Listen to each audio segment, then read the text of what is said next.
Thank you so much. Thank you so much. Burnsville, Minnesota.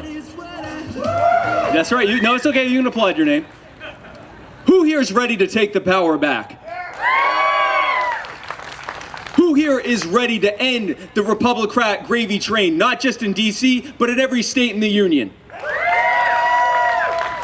Who here is ready to build a future for our children and their children and their children that is freer and safer and healthier and more prosperous than we have now? Well, folks, that's why Joe Jorgensen and I are running for president and vice president, because we've seen what has happened with the Republicans and Democrats having total control of every lever of power in government for over 160 years. They've used that control to steal your power, to steal your freedom, to steal your ability to make decisions for yourselves and your families and communities, and of course, to steal your money. The reason that Joe and I are running is because we recognize that the best way for us to move forward and to have that prosperity and to have that freedom and to have that happiness is for us to take that power back and take that freedom back and take that money back, and that's why we're running. Folks, who here is sick and tired of watching their loved ones, their family members, maybe even yourselves, sign up and swear to protect the Constitution and the American people against all enemies, foreign and domestic, only to be sent overseas by those same domestic enemies to fight and kill and potentially die on behalf of military contractors and central bankers and foreign dictators?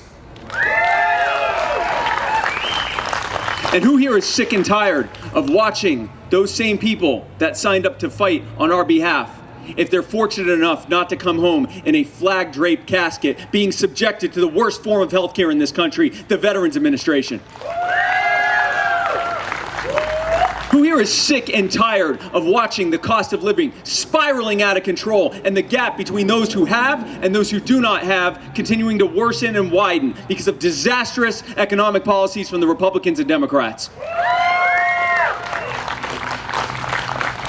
Who here is sick and tired of watching entire industries flee, not just here in Minnesota, but the entire country, and go overseas or just go out of business because government is making it increasingly unaffordable for you to do business in America and hire Americans? Who here is sick and tired of seeing one story after the next, or possibly being victim of the next story of an increasingly militarized and increasingly unaccountable police state brutalizing people, folks like in this community like George Floyd and Philando Castile, and watching bad officers who harm us walk away scot-free? And who here is sick and tired of watching that same militarized police state tell you, the American people, what kind of guns you should be allowed to have to protect yourselves and your families and your communities while they go buy any kind of weaponry they want and stick you with the bill for it? I heard you. Who here is sick and tired of being told, oh, I'm not there yet. Who here is sick and tired? I got ahead of myself. Who here is sick and tired of watching entire communities being criminalized and destroyed because of this disastrous failed war on drugs? And folks, who here is sick and tired? Now it's time to say it. Who here is sick and tired of being told whether or not you're essential, whether or not you should be allowed to go outside, whether or not you should be allowed to run your business, whether or not you should be allowed to work and provide for your families, whether or not you should be able to live your lives because of a pandemic that was imposed upon you because they didn't let medical professionals test COVID patients for the first 2 months that the virus was here? Who is sick of all of these things? Folks, I'm as sick of it as you are. That's why I'm running. I'm not a career politician. I've never run for office before. And the reason that I'm running is because I'm sick and tired of seeing these things happen. And that's why Joe is running as well, because we recognize that the only way we are going to stop these things is by replacing these people with libertarians. Not just voting third party to get new people in office or get some new party in office, but to actual policy changes, to end the Fed, to end the IRS, to end the ATF, to end the DEA, to end police brutality, to end qualified immunity and the war on drugs and civil asset forfeiture and mandatory minimum sentencing and no-knock raids and cash bail and every other terrible Republican policy that they have imposed upon you and robbed you to pay for. That is why we are voting for Joe Jorgensen. And folks, let's be clear. These policies, the outcomes of these policies, these aren't unintended consequences that they had no idea were going to happen. We've been telling them in this party alone, we've been telling them since 1971 that this is what would happen if they did these things. They knew it and they did it anyway because they want you to be scared. They want you to be anxious. They want you to be desperate. They want you not to know whether or not you'll be able to afford to pay your rent or your mortgage. They want you to be horrified at the thought that you'll end up in an emergency room and be financially ruined for years. They want you to be scared. They want you to be desperate. They want you to be hopeless. They want to break your spirit. Because if they can make you hopeless, and if they can break your spirit, then it's that much easier to control you. It's that much easier to tell you that everything will be okay if you just give them the rest of your control, the rest of your money, the rest of your freedom. Then you'll be safe. Then you'll be healthy. Then you won't have anything to worry about. Then everything is going to be fine. Well, folks, we know that the sociopaths who put us in this situation are the last people that we should trust to fix the problems that they've created. That's why we're not wasting our vote for the people that created these problems. This election is far too important to vote for the same monsters who created this problem. That's why we're libertarian. That's why we're voting for Joe Jorgensen. Yeah!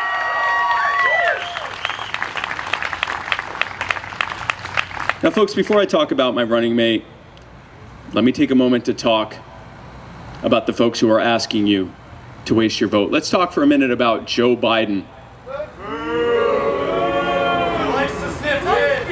Oh, you've heard of him. Joe Biden, name a policy you hate: the war on drugs, the militarized police state, police brutality, the endless wars overseas. He's either signed it or sponsored it or written it into law or overseen its enforcement during his 8 years in the White House. Joe Biden is the architect of every bad policy to come out of Washington, D.C. in the nearly 50 years he has been there when he's not busy sniffing children or trying to make women kiss him. And how appropriate that one of the architects of the militarized police state would choose as his running mate its most brutal enforcer. Let's talk for a moment about Kamala Harris. Oh, heard of her too. It's a smart crowd. Kamala Harris, someone who has the distinction of locking away more people for victimless crimes at the state level than any other person alive. Kamala Harris, who at least twice that we know of, intentionally withheld exculpatory evidence in a capital murder case. Let me say that again. She knew that the person she and her office, at least twice, the person that she and her office were prosecuting for murder did not commit the crime, and she continued to try to have them executed and even withheld evidence that demonstrated that they more than likely didn't do it. Why? So that it wouldn't lower her conviction record. These are the folks that the Democrat Party have asked you to throw your vote away for. Now, while we're at it, let's talk about the other wing of that plane crash. Let's talk about Donald Trump. He's got a small penis. Say, stop leading my speech, pal. That's Donald Trump, lifelong crony. This is a man who has used the power of government to enrich himself at the expense of everyone else around him. Whether we're talking about using eminent domain to force widows to sell their properties to him when they did not want to sell to him to build his next failed casino project, and when that casino project would fail, using the bankruptcy courts to make sure that he unloaded as much of the debt as he could on his poor investors and keep as much of the profit as he could for himself. Donald Trump, a man that said that he would drain the swamp only to become the king of the swamp creatures. He said that he would lower government spending, and instead, we just found out that this year, the federal government is going to spend $6.6 trillion, nearly twice as much as Barack Obama even spent in any single year. Yay, new record. Donald Trump, a man who said that he would end the entire national debt, and instead, he has run up more debt in less than one full term than any president before him, including Barack Obama, who had nearly doubled the debt in 2 terms. Trump has beaten that record in less than 1 term. Donald Trump, a man who said that he would end this wars overseas and bring the troops home, and instead there are 15,000 more troops overseas now than there were when he got into office. Donald Trump, who said that he would protect our right to keep and bear arms. And he, with help from the NRA, have gone instead to pass more gun control regulations and executive orders than the last 5 presidents before you. So he's Second Amendment, right? And before I move further, let me talk for a moment about his running mate. Let me talk as much about Mike Pence as he has demonstrated relevance during this administration.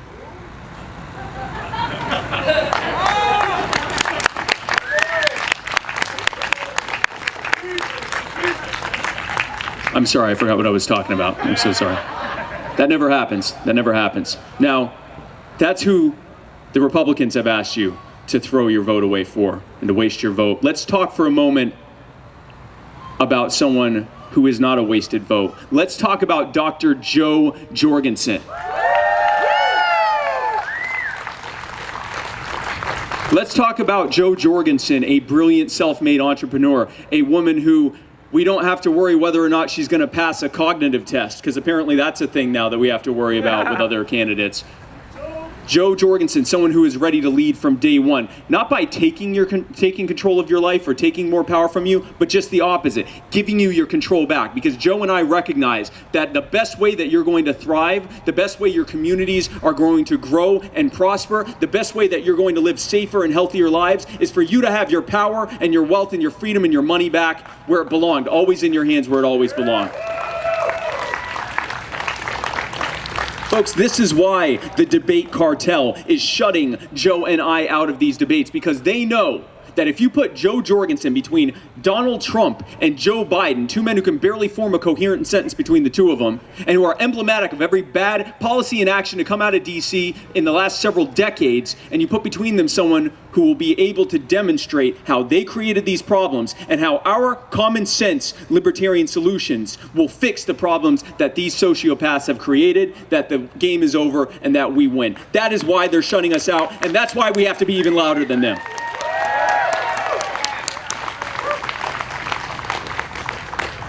Folks, Jo and I, the Libertarian Party of Minnesota, folks like Chris, and there were only 2 Chris's, Chris, and Kara, and people across this country, we are working to build an army for human liberty, and we need your help.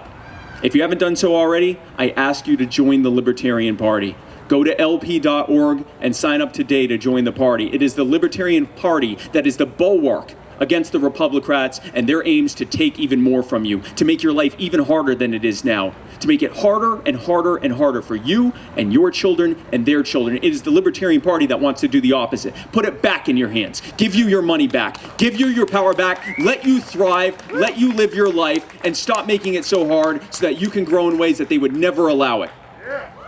So join the Libertarian Party today. And once you've done that, go talk to one of these volunteers here, or to Kara, or to Chris, and ask them about joining the state party, joining the Libertarian Party of Minnesota, because that's where it's happening on the grassroots level. It is at the grassroots level that we are influencing our friends and our neighbors and our colleagues and our family members and loved ones, and telling them the message of liberty, and telling them why we are libertarians, why we believe that maximizing human freedom is the way forward for our communities and our society and our country. It is in the grassroots level where those things happen. So I ask you to join that as well.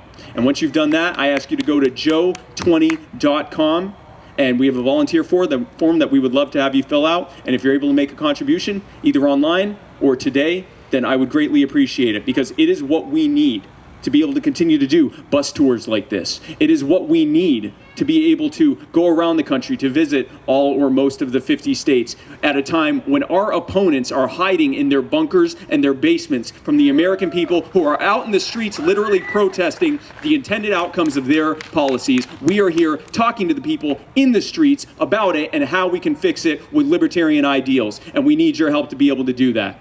Because folks, unlike the Republicans and Democrats, we aren't going to rob you to pay for our campaign.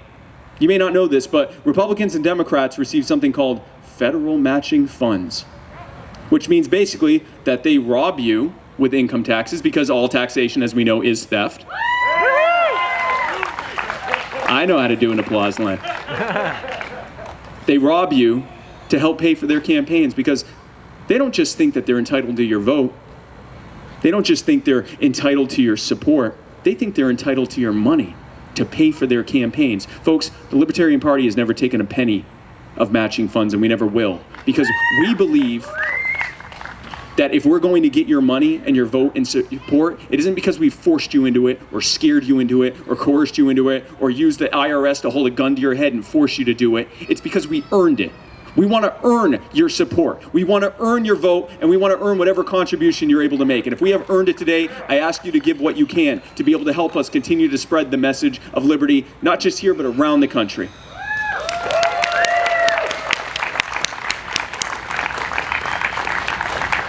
So folks, we're going to get started with a Q&A here, and we're going to answer say 4 or 5 questions, and then once we're done here, I'm going to mill about and get to do some meet and greet with y'all, and get to talk with you and take selfies and sign autographs and all sorts of fun stuff. But before we get started on this, I just want to close and say this.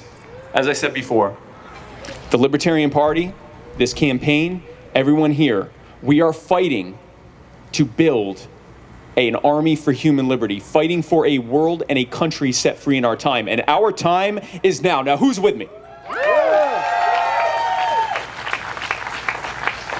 It sounded like all of you are with me. So if you want to go up to this young man here, we will take the first few questions, and then we will start with the meet and greet. And while we're waiting for folks to come up, one thing I forgot to note: corporate funding. Last time I checked, Donald Trump had received around $100 million in corporate funding, and Joe Biden had received something like $150 million in corporate funding. I am happy to report that as of the last time I checked, the Jorgensen-Cohen campaign has received exactly $0 and 0 cents in corporate funding, for 2 very powerful reasons. Number 1, we'd never accept it, and number 2, they'd never give it to us, because they know these multinational, multi-trillion-dollar crony corporations know that when libertarians get into office and dismantle their systems and put the power and the money back in your hands, the gravy train's over. They can't just continue to sap from you and to take trillions of dollars from you and stick you with the bill with interest. They'll have to live within their means and pull themselves up by their bootstraps, and that's the last thing they want. And that's why they do everything they can to fight us getting into office, and that's why we have to fight back even harder. Hi, how are you doing? Oh, doing well, thank you. That was a very serious speech, a lot of serious topics. I have a quick, easy one for you. Sure. When the Hollywood movie is inevitably made about the first libertarian president, who do you want to play you? As long as that gets correct. God, Great question. The first person that comes to mind is Steve Carell, but he's going to be so much older than me. But Steve Carell, I would say that. Steve Carell. Or go the other way, like Will Ferrell, where it doesn't even make sense. But if not that, then Steve Carell, yeah. Thank you very much. Yes, why don't you ever talk about ending government-created monopolies? Like, for example, nonprofit schools, public electric utilities, and these oligopolies of medical practitioners we have out there. I'm not hearing it in the speeches or seeing it on your website. Oh, you should. Well, I would encourage you to look at my YouTube channel and the Q&As that we've done, because it gets brought up a lot. You're absolutely 100% correct. The government is protecting these industries. The government is protecting these, as you said, the oligarchs, these people that have entrenched themselves and protected their market share from any new innovative competitors by creating regulatory burdens that make it nearly impossible, or at least prohibitively expensive, for them to be able to forge ahead and do that. That is the core part of our messaging, is that the only way that we will be able to have true capitalism, a true market set free, is to dismantle these powers, and it has to happen from the government level. These monopolies and these oligarchies, these massive corporations that sap from us in our tax dollars and get tax breaks so that they don't have to pay their share, and then get stuck with and then get all the subsidies that we just paid for. None of that would exist in a market set free. That is why we need to deregulate. That is why we need a market set free. And that is why the government needs to stop indemnifying major corporations against lawsuits when they do measurable and provable property damage to us. So thank you. Hey, how are you doing? I'm doing good. I want to ask a question: is how are we supposed to get Joe Jorgensen into the polls if when I answer the phone they never ask for Joe's name? And if they do, if they call you and they say, "Are you voting for Donald Trump or Joseph Biden?" and you say, "I'm voting for Joe Jorgensen," and they go, "That name is not on here. Have a great day." One of two things happens: they either put you in this other or / didn't answer, which usually you have to go through the crosstabs to even see where that is, or they just hang up on you, did not answer. And that happens a lot. We've had a lot of people report back that, they just got hung up on. Well, that's not on the poll. And the short answer is there's not much we can do other than be louder than them. That is why we have to do this at the grassroots level. That's why we have to do our own video ad placement. That's why we have to get our message out there. They are not going to give us a seat at their table, because their table is a gravy train. Their table is a federal trough for the massive pigs to show up to take our money that they steal from us. So they're not going to give us a seat at that table. We have to make our own table, and we have to knock theirs over. That was a New Testament reference, by the way. Hi, how are you doing? I'm doing well, Mr. Cohen, and yourself? I'm doing great. I'm actually here on behalf of my father. Okay. He is a truck driver, and he wants to know yours and Joe's opinion on the trucking industry, and if you truly mean by deregulating the trucking industry so that they can make their lives without being told when they can and cannot pee. Absolutely. It is none of the federal... Yeah, applaud that, by the way. Applaud it. And I'm sorry, you may have said your name, but I didn't catch it. Heather. Heather. It is none of the federal government's business what your father or truck drivers are doing. Go read the Constitution when you're done with this, and go tell me where it says truck driver, okay? And then when you're done with that, go read the 10th Amendment, which says very clearly that if the Constitution doesn't explicitly give grant a power in the Constitution to the federal government, it is left to the states or to the people, preferably just to the people. During the time that the federal government has been involved with regulating the trucking industry, the safety has not improved that much. It really has not. In fact, depending on how you measure it, it's actually gotten worse. In terms of property damage, it's gotten worse. You know what also has gotten worse? The average pay for a trucker. Because now they are stuck at 10 hours that they can drive? They're told that, even lower? Depending on the state, it can go as low as 9.5 drive time, and then they can have 2 hours for going through their morning and evening checks, as well as being on the docks. Yeah, and so as a result of that nonsense, you often see truckers parked on the shoulder of an interstate because they can't go any further. That's safe, right?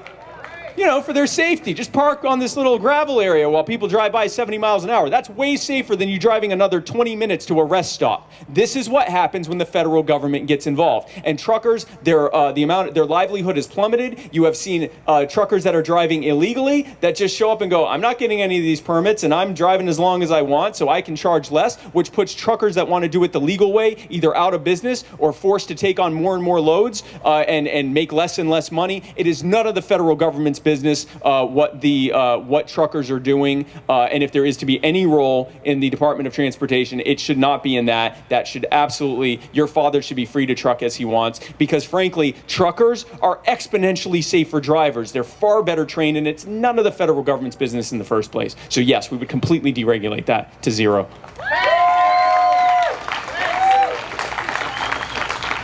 Hey, how are you doing? Hey, I'm doing good. My name is Taras. I first wanted to sort of compliment you on your speech and also compliment the volunteers. We've had great messaging this year. Like, I think in 2016, I never got any texts about events, but this year my phone's blowing up and I'm loving it.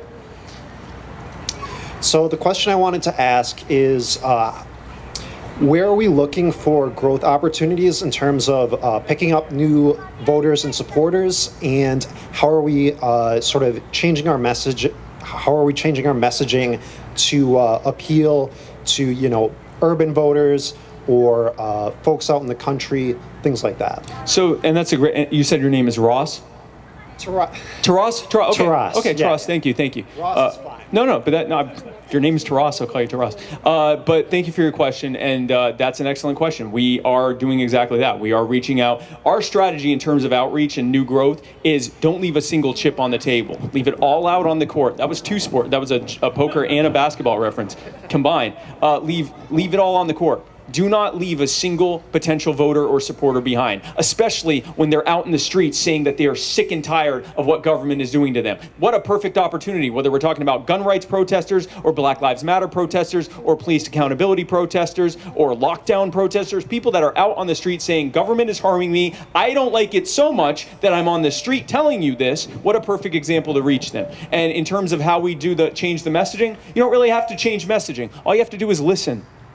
One thing I learned in over 20 years of running my business, which was largely a sales role, I was selling my business and my wares to different companies and to different clients. And what I learned is that the way that you can show people what it is that you have to offer is to listen to them first. Because A, they don't know a thing about you and have no idea what you're on about, and they're a little bit suspicious of you to begin with. And B, once they start talking to you and telling you what their issues are, they are creating bonds there. They are already associating you with someone who is sympathetic and empathetic and cares about them. And while that's happening, you're hearing what it is they care about so that you can effectively message to them. And that's what we're doing. We listen to what their concerns are. We validate and empathize those concerns, and then once we have shown that we understand what they're going through and that we care, then we can take them on the journey for how maximized human liberty is the way forward in every single aspect of our lives. That is how we do it. That is how we go from 3.25% in the last election to the 35+% that we'll need to actually win the Electoral College. That's how we do it. Go to where they are in their spaces and from their precepts, listen to what they're saying, empathize with them, and then take them on the journey for how human liberty is the way forward for all of us. Thank you. Hey, how are you doing? Hi, my name is Janine, and I'm from Maple Grove. And Maple Grove. Yeah. I wanted to get your input on how you feel about negative income tax and using that as a welfare replacement tool. I am a big fan of Milton Friedman, who was an old school libertarian. And I just want your opinion on that. Whether it's sometimes it's called universal basic income, UBI or negative income tax. Yeah. So here's the thing. So I think there's the potential short term to use these types of things to streamline the way that the social safety net exists. Because right now we are not running to get rid of the social safety net. We're running to put the ladders back so people can climb out of it, because 99% of the people in it don't want to be there. I've gone to housing projects and talked to folks who own nothing, and yet they have these little, they call them side hustles, but they're businesses. And because they can't afford the tens of thousands of dollars in licensing fees and zoning fees and everything else to do it legally, they just do it on the side, and it's enough to put some money in their pocket, but not enough to actually grow a business. They're literally not allowed to market. And I can tell you from 20 years in business, marketing is where it's at. They can't do it, because if they do, the police show up with civil asset forfeiture and take everything from them. They don't want to be there. So we put the ladders back and they climb out of it. In the meantime, these are types of things that, negative income tax, UBI, potentially are ways to streamline the social safety net so that instead of means testing, we're just providing a basic level of relief. Here's where the problem comes in. It was Janine, right? Here's where the problem comes in, Janine.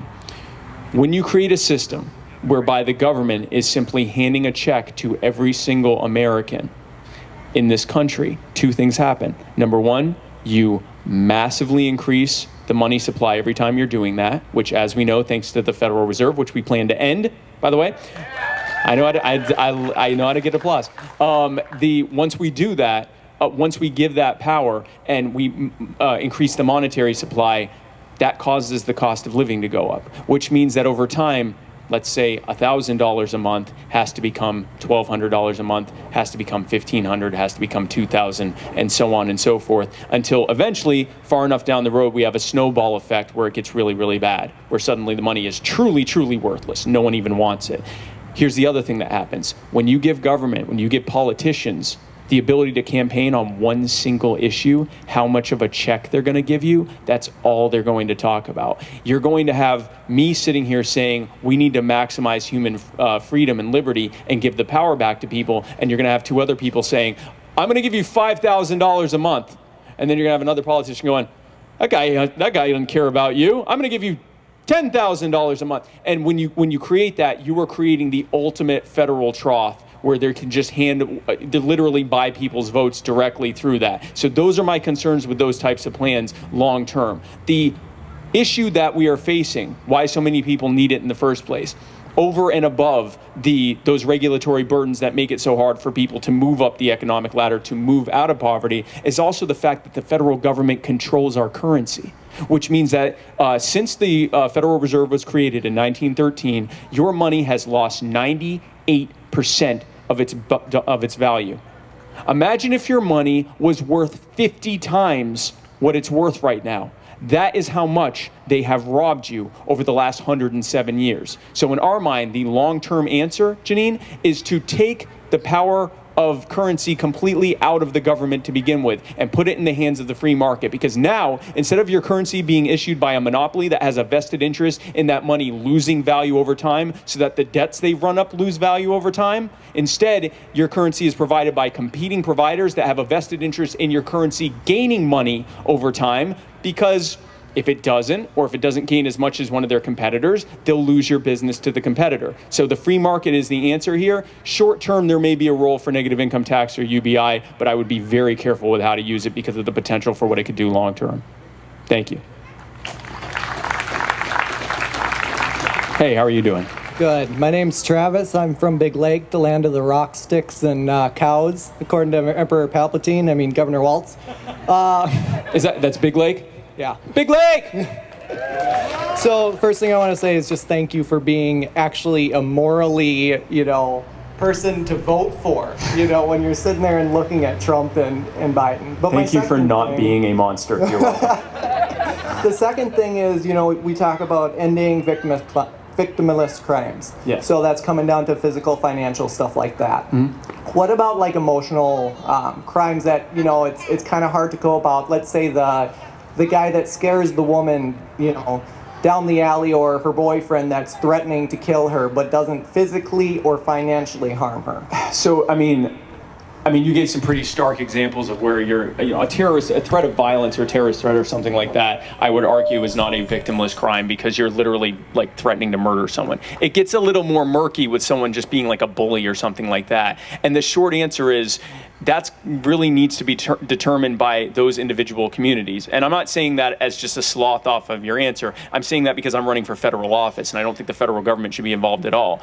in my personal opinion, in my community, how I would want it to look is that the line, and this is where it's a little bit arbitrary, would be deciding did the person who is hearing this have a legitimate reason to think that they should fear, that they should be afraid, or were they just being bothered or hurt? Because bothered or hurt, if you start calling it a crime to bother or hurt people, you go in a direction you really don't want to go in.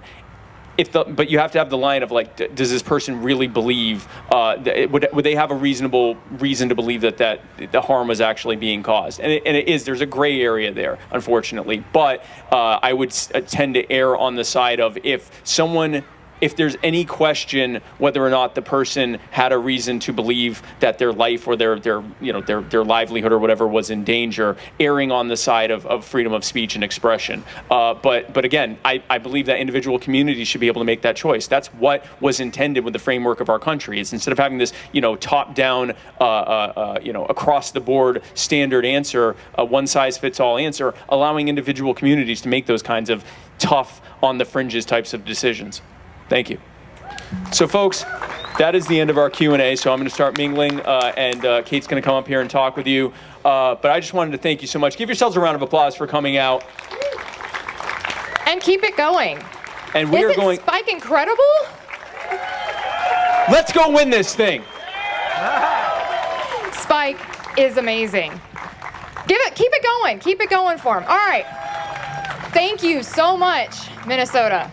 So, as you know, it takes a lot of effort, which usually means lots of money, to get these things going, right? And we are traveling all across the country, Spike and Joe both simultaneously traveling all around the country, and we need your help. So I'm going to give you some simple instructions. There are some beautiful people that have QR codes, and they're going to wave them up in the air right now. They're all around you, behind you, in front of you. Now you can scan that QR code and you can go ahead and donate to the campaign. Please, please, please fill our bus tank. Like, we need gas money, okay? We're hurting people. So you know what kind of money we're up against, right? Y'all know. So we need your help. This is a campaign for the people. So please, if you can, go see these beautiful people. If you have cash, you're going to see Kathleen. She's got the Magic Joe jar right there. And if you have $50 in cash or less, you can just go drop it in the bucket and say hi. If you have $50 or more, please go to the PPE tables. We have forms that we do need you to fill out. I do have to say that, sorry. FEC regulations. But here's my challenge. So tonight, we're here in the beautiful state of Minnesota. Tomorrow, we're in Wisconsin. I want to see who's going to put out. And I'm going to be comparing. And I'm going to be putting it on who wins the little head-to-head competition. So open up your wallets. Let us help them change hearts, minds, and get those votes. Thank you so much, Minnesota, for coming out. Now I'm asking you to put out. You can also go to joe20.com/give. Everyone's got a smartphone, so if you want to stay safe and socially distant, that's how you can also donate. Thank you so much. We'll be taking a selfie line just over here.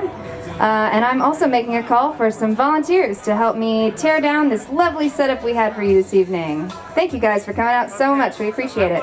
I'm Jacob LaBelle. I like Spike because I've known him for a couple of years. Watch his show.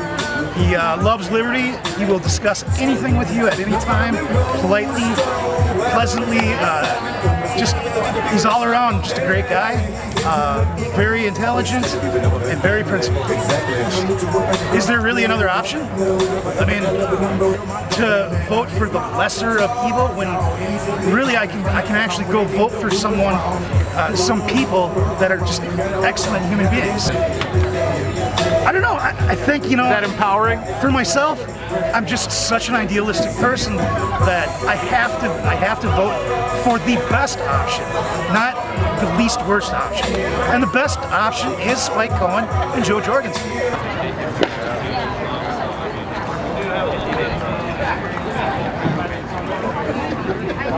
Money for the Joe jar. Where's the mirrors?